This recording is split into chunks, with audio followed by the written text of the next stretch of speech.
దేవుడు చెప్పిన మాట కూడా ఏం చేస్తుంది మంచిగా ఇది.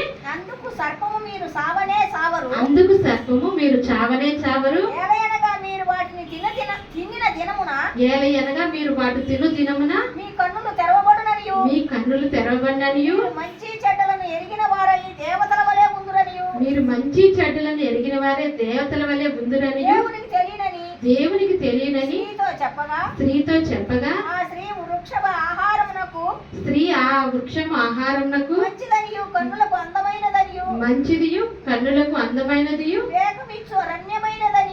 వివేకమిచ్చు రమ్యమైనది ఉండుట చూచినప్పుడు ఆమె దాని ఫలములలో కొన్ని తీసుకొని తిని తనతో పాటు తన భర్తకు ఇచ్చాను. తనతో పాటు తన భర్తకు కూడా ఇచ్చాను, అతడు కూడా తినేను. మరి ఇక్కడ సర్పం అంటుంది మీరు చావనే చావరు. మంచి మాటలు చెప్పే వాళ్ళకి ఎవరైనా లోబడిపోతారు. అయితే మీరు చావనే చావరు. అనగా మీరు వాటి తిననంట మీ కన్నులు తెరబడతాయి అంటుంది. మీ కన్నులన్నీ కూడా తెరబడతాయి. మీరు మంచి చెట్లు ఎరిగిన వారు దేవతల వల్లే ఉంటారు. మరి దేవతల్లో ఉంటారా? దేవతలు అయిపోతారంటే ఎవరికైనా ఆశ కలిగిద్దిగా. అయితే మీరు దేవతలాగా అయిపోతారు. మంచి చెట్టును ఎరిగిన వారే దేవతల వల్లే ఉందిరని దేవునికి తెలియని స్త్రీతో చెప్పగా మరి దేవుడికి అన్నీ తెలుసు. దేవుడు మీతో అబద్ధం ఆడుతున్నాడు అని చెప్తుంది. దేవుడే మీతో అబద్ధం ఆడుతున్నాడు. మీరు ఇలా అయిపోతారని చెప్పేసి, మీరు మంచోళ్ళు అయిపోతారని చెప్పేసి, మీరు దేవతల వల్ల అయిపోతారని చెప్పేసి దేవుడు తెలుసు కాబట్టి దేవుడే మీతో అబద్ధం ఆడుతున్నాడు అని చెప్తుంది. అయితే స్త్రీ అంట ఆ వృక్ష ఆహారానికి మంచిదిలా కనిపించిందంట. ఆహారానికే మంచిది. అది చూసినప్పుడు కన్నులకి అందమైనదిగా కనిపించిందంట. ఇప్పుడు ఒక పని చెయ్యొద్దు అన్నప్పుడు ఆ పని వైపు వెళ్ళినప్పుడు ఏంటి అది ఆకర్షిస్తుంది. అయితే అది ఆ కన్నులకి అందంగా కనబడుతుంది. ఇప్పుడు దాన్ని స్వతంత్రించుకోవాలి, దాన్ని తీసుకోవాలని మనసు కలిగింది. దేనివల్ల? సాతాను ఆమెకి దేవుడు అబద్ధం చెప్తున్నాడు అన్నమాట నమ్మింది. ఇక్కడ దేవుడేమో నిజం చెప్తున్నాడు. అవి తినను మీరు చనిపోతారు అని చెప్తున్నాడు. మరి చనిపోతారు అన్న మాట కూడా మర్చిపోయారు వాళ్ళు. మర్చిపోయి సర్పం చెప్పిన మాట వాళ్ళు వింటున్నారు. అందమైంది వివేకం ఇచ్చి రమ్యమైంది ఉండటం చూసినప్పుడు ఆమె దాని ఫలంలో వివేకం కూడా ఇస్తుందని ఆమె చూస్తుంది. ఆ పండ్లు తింటే మాకు జ్ఞానం వచ్చేసింది, మేము దేవతల వల్ల అయిపోతాము, మేము గొప్పవారు అయిపోతాము అని అనుకుంటున్నారు. దేనివల్ల? సాతాను చెప్పిన ఆలోచన వల్ల. సాతాను మన పక్కకు కూడా వస్తుంది, మనకు కూడా ఆలోచన చెప్పింది. దేవుడు అలాగే చెప్తాడులే, నువ్వు రక్షణ మీ ఇంట్లో ఇంకా ఇంకా ఇంకా ఇంకా చాలా పనులు ఉన్నాయి, ఆ పనులన్నీ అయిపోయినాక అప్పుడు పొందుదులే రక్షణ, లేదంటే నీకు ఇగో జరిగిన తర్వాత పొందుదులే అంటది. నువ్వు పొందొద్దు అనట్లే, పొందు, కానీ ఇగో కొంచెం టైం ఉందిగా ఆ టైం తీసుకుంటుంది. ఆ టైంలోపు మనల్ని ఇరికిచ్చేసింది, ఏది రావాలో అది కలగజేసింది. అయితే మనం ఎప్పుడైనా సరే దేవుడు ఒక మాట చెప్పాడు అంటే ఆ మాట మన మంచి కోసమే చెప్తున్నాడు. ఇప్పుడు దేవుడు మాట్లాడుతున్నాడంటే ఇప్పుడు దేవుడు ఇక్కడ ఏం మాట్లాడుతున్నాడు? ప్రభు నిన్ను దర్శించిన కాలం నువ్వు ఎరుక్కుంటూ కనుక నీ శత్రువులు నీ చుట్టూ గట్టు కట్టేస్తున్నారు, ముట్టడి వేస్తారు, అన్ని ప్రక్కలు నిన్ను అరికట్టేస్తారు, నీలో ఉన్న నీ పిల్లలతో కూడా నిన్ను నేల కలిపేస్తారు అని అన్నారు. మరి యెరూషలేము పట్టణము మరి అలాగే శత్రువుల చేత చిక్కబడి యెరూషలేము పట్టణాన్ని అంతా కూడా నాశనం చేశారు ఆ రోజుల్లో. మరి మనల్ని ఈ రోజు దేవుడు ఈ వాక్యం ద్వారా ఎందుకు మాట్లాడుతున్నాడు? మనకి ఏదో జరగబోతుంది, కానీ దాని నుండి తప్పించబడాలంటే మనం ఏం చేయాలి? దేవుడి యొక్క మాట మనము వినాలి, ఆయనలో మనము నడవాలి. రక్షణ పొందండి అంటున్నాడు ఆయన. రక్షణ పొందమంది ఆయన మీ మంచి కోసమే, మీ మేలు కోసమే. మీరు నశించుకోకూడదు, నరకానికి వెళ్ళకూడదు అని చెప్పేసి ఆయన మిమ్మల్ని ఈ లోకానికి పంపించాడు. ఈ లోకానికి పంపించినప్పుడు మళ్ళీ ఎక్కడికి వెళ్ళాలి? మనము ఆయన లోకానికి, ఆయన దగ్గరికే మనం వెళ్ళాలి. మనం నరకానికి మనల్ని నరకానికి వెళ్ళడానికి మనల్ని పుట్టించలేదు, ఆయన రాజ్యంలోకి తీసుకెళ్ళడానికి మనల్ని పుట్టించాడు. మనం ఆయన రాజ్యంలోకి వెళ్ళాలంటే ఏం చేయాలి? మనం ఆయన మాట వినాలి. ఇక్కడ శత్రువులేమో మనల్ని ముట్టడి వేస్తున్నారు, అరికట్టడానికి వస్తున్నారు అని చెప్పి దేవుడు మాట్లాడుతున్నాడు. మరి మాట్లాడినప్పుడు మనం ఏం చేయాలి? ఆయన మాట వినాలి. ఇర్మియా గ్రంథంలో ఇర్మియా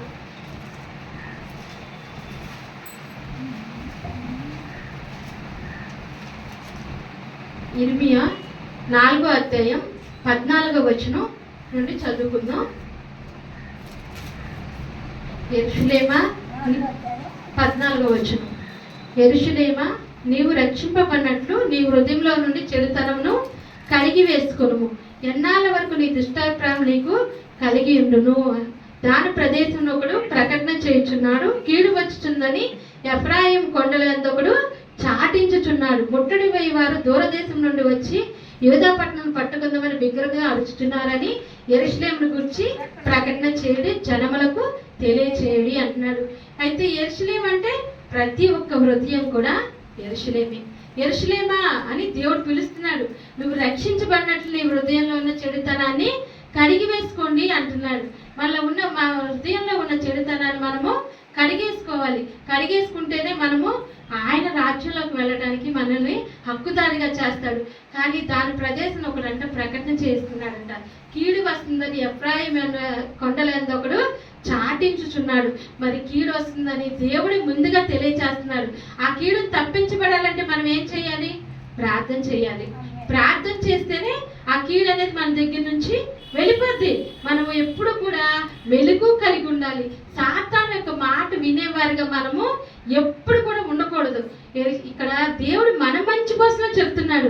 ఇక్కడ లూకాసు వార్త 19:10 వచనంలో నశించిన దాన్ని వెతికి రక్షించడానికి మనుష్య కుమారుడు వచ్చెను. ఎవరు వచ్చారు? నశించిన దాన్ని వెతికి రక్షించడానికి మనుష్య కుమారుడు ఈ లోకానికి వచ్చాడంట. అంటే మనం నశించిపోతున్న సంగతి దేవుడికి తెలుసు. కాబట్టి మనల్ని కాపాడాలని, మనల్ని రక్షించాలని చెప్పి ఈ లోకానికి వచ్చాడు. ఇక్కడ ఆయన మళ్ళీ మనల్ని పిలుస్తున్నాడు, రండి నా దగ్గరికి రండి, మీరు రక్షణ పొందండి, మీరు ప్రార్థన చేసుకోండి అని దేవుడు చెప్తున్నాడు. మనం దేవుడు చెప్పినప్పుడు మనం ఆయన మాట విన్నామా? ఆయన చేతిలోకి మనం వెళ్తాము. అదే కనుక సాతాను మాట విన్నామనుకో, ఎవరి చేతిలోకి వెళ్తాం? సాతాను చేతిలోకే మనం వెళ్ళిపోతాం. కానీ దేవుడు అలా వెళ్ళడానికి ఇష్టపడట్లేదు. ఆయన ఏడుస్తున్నాడు, నీ కోసం ఏడుస్తున్నాడు. ఆయన నువ్వు నా దగ్గరికి రా అని ఏడుస్తున్నాడు. నువ్వు నశించిపోకూడదు, నువ్వు పాడైపోకూడదు, నువ్వు నాశనం అయిపోకూడదు అని చెప్పి దేవుడు నిన్ను గురించి ఏడుస్తున్నాడు. మరి ఏడుస్తున్నప్పుడు ఆయన ఏడిపిస్తాము మనం? ఆయన ఏడిపించేవారుగా మనము ఉండకూడదు. ఆయన మనకి సమస్తాన్ని అనుగ్రహిస్తున్న దేవుడు. మనకి ఏది కావాలంటే అది అనుగ్రహించే దేవుడు. ఆయన ఏడిపించే వాళ్ళగా మనము ఉండకూడదు. ఏడుస్తున్నాడంటే ఎంత కష్టం మనకి రాబోతుందో అది చూసి ఆయన మనల్ని గురించి ఏడుస్తున్నాడు. మరి ఏడ్చినప్పుడు మనము దేవుని రాజ్యానికి మనము వెళ్ళలేము. ఆయన్ని సంతోషపెట్టే బిడ్డలుగా ఉండాలి. ఆయన ఎప్పుడు సంతోషపడతాడు? ఆయన మాట విని ఆయన ఉన్నట్టు మనం గైకున్నప్పుడు, ఆయనలో మనం ఉన్నప్పుడు, ఆయనలో మనం ప్రేమించినప్పుడు దేవుడి యొక్క కృప మనకి తోడై ఉంటుంది. మరి దేవుడు లేకపోతే మనము ఏమి కూడా ఈ లోకంలో చెయ్యలేము. దేవుడు గొప్ప దేవుడు. ఆయన ఎన్నడూ కూడా ఆయన మనల్ని విడిచిపెట్టేవాడు కాదు. ఇక్కడ అంటున్నాడు, లోకాల్లో మాట్లాడుతున్నాడు, ఆయన పట్టణాన్ని చూసి ఆయన ఏడుస్తున్నాడు అని అంటున్నాడు. మరి ఆయన ఏడిపించే బిడ్డలుగా మనం ఎన్నడూ కూడా మనము ఉండకూడదు. ఆయన్ని సంతోషపెట్టే బిడ్డలుగా ఆయన్ని ఉండాలి. సంతోషపెట్టే బిడ్డలుగానే మనం ఉండాలి. అయితే ఈ సంగతులన్నీ కూడా మనకి ఇప్పుడు మరుగు చేయబడి ఉన్నాయంట. సాతాను ఎప్పుడు కూడా మనల్ని మరుగు చేస్తూనే ఉంటుంది. కానీ మన కళ్ళు తెరవబడాలంటే మనం ఏం చేయాలి? ప్రార్థన చేయాలి. మనం ప్రార్థన చేసినప్పుడు ఆత్మ యొక్క పొరలు మనలోంచి తెగిపోతాయి. మరి అపోస్తలుడైన పౌలు సౌలుగా ఉన్నప్పుడంట ఆయన యేసుక్రీస్తు నమ్ముకున్న ప్రతి ఒక్క జనాన్ని చంపేద్దాం, ఆ యేసు ప్రభు దేవుడు కాదు అని చెప్పి ధర్మశాస్త్రాన్ని ఉపదేశించారు. ధర్మశాస్త్రాన్ని బాగా చదివిన ఆయన అయితే ఈ యేసు ప్రభు దేవుడు కాదు, యేసు ప్రభు నమ్ముకున్న వాళ్ళందరినీ చంపేస్తున్నాడు. అయితే వాళ్ళు చంపేస్తుంటే మరి ఇంకా అందరినీ చంపేయడానికి వెళ్తూ ఉంటాడు. వెళ్తున్న మార్గ మధ్యలో ఆయన ఏమైతే గుర్రం నుంచి వెళ్తున్నప్పుడు పడిపోతాడు. కిందకి పడిపోయినప్పుడు అంట ఆయన కళ్ళు మూసుకుపోతాయి. ఆయన కళ్ళు మూసుకుపోయినప్పుడు ఎవడు ప్రభువా అని అంటాడు. అక్కడ కూడా గర్వాన్ని ప్రదర్శిస్తాడు. ఎవడు అంటే అది గర్వమే కదా. ఎవడు ప్రభువా అంటాడు అంటే నీవు హింసిస్తున్న యేసుని అంటాడు. ఎవరు? ఆయన హింసిస్తున్న యేసు. మరి ఎవరు ఇప్పుడు వరకు హింసిస్తున్నాడు? ఈ లోకంలో యేసు ప్రభుని నమ్ముకున్న బిడ్డల్ని హింసిస్తున్నాడు. అంతేగా ఈ లోకంలో యేసు ప్రభుని నమ్ముకున్న వాళ్ళు హింసిస్తున్నాడు. దేవుడు ఏమన్నాడు? నువ్వు హింసిస్తున్నా యేసుని అంటున్నాడు. ఆయన ప్రజల్ని హింసిస్తే దేవుడిని హింసించినట్టే.